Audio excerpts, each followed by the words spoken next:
খোদার কসম, জমিন আল্লাহকে বলে, আল্লাহ ওরে উল্টাইয়ে দেই, ওরে উল্টাইয়ে দেই।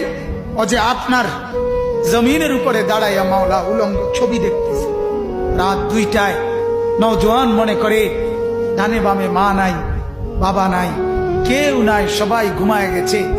তখন উলঙ্গ ছবি বের করে আরেক মেয়ের সাথে প্রেমের আলাপ করে। আর শাজিম থেকে আল্লাহ তাআলা তখন ডেকে বলে, আনিস আমি কিন্তু জেগে আছি, আমি ঘুমাই নাই।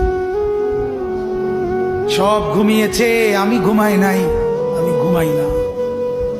যদি বলো আল্লাহ আপনি ঘুমান, আল্লাহ বলবে রাতের 2টায় যদি তুমি পেশাব করতে হয় আর যদি উঠতে হয়, আমি যদি ঘুমাই, তুমি বান্দা তোমার চোখ মেলে দিবে কে?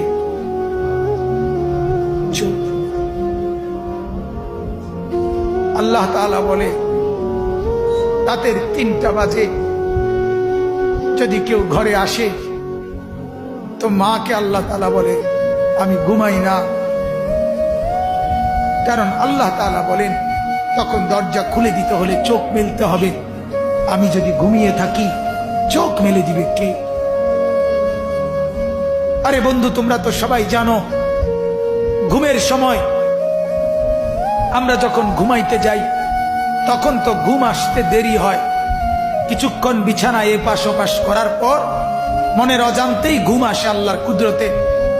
সকালবেলা যদি এই ফজরের নামাজ না পড়ে আমরা যারা ঘুমায় থাকি, সকাল 8টা বাজে 7টা বাজে আমরা যখন উঠতে চাই, যদি আল্লাহ তাআলা নারাজ হয়ে বলে বান্দা ঠিক আছে এখন আমি আধা ঘন্টা চোখ মেলতে দিব না, তুমি চেষ্টা করো, আমি চোখ মেলবো না, কি হালাত হবে বন্ধু? কেমন হবে? তোমার চিৎকার দেখবে কে? তোমার চিৎকার দেখবে কে তখন? এজন্য আল্লাহ তাআলা বলেন আমি রব্বুল আলামিন, আমি আল্লাহ তাআলা অসংখ্য গুনাহ মাফ করে দেই।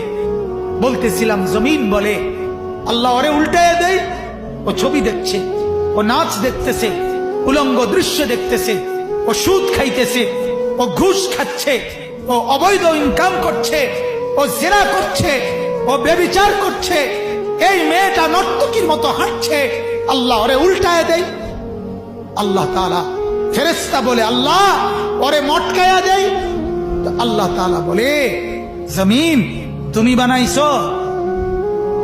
জমিন বলে না আপনি বানাইছেন। আল্লাহ ফেরেশতাকে বলে ফেরেশতা তুমি বানাইছো? ফেরেশতা বলে না আপনি বানাইছেন। তো আরশ আজিম থেকে আল্লাহ তাআলা বলে শোনো, এক কুমার মাটির পাতিল যে বানায়, সেও তো মাটির পাতিল নিজের হাতে বানাইয়া ভাঙতে চায় না। 9 মাস আমি নিজের হাতে মায়ের পেটে রেখে আমি যারে বানাইছি, আমি নাক লাগাইছি, চোখ লাগাইছি, 1 দিন 2 দিন না, 9 মাস আমি যারে বানাইলাম, আমার হাতে গড়লাম, আমার হাতে সাজাইলাম, আজ তাকে আমি কেমনে ধ্বংস করে দেই? কেমনে ধ্বংস?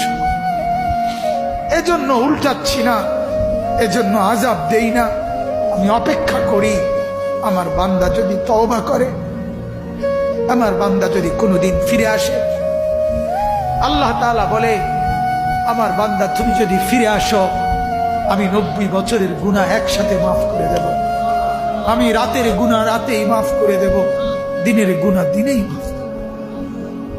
তুমি আইসো আমার কাছে, মাফ করে।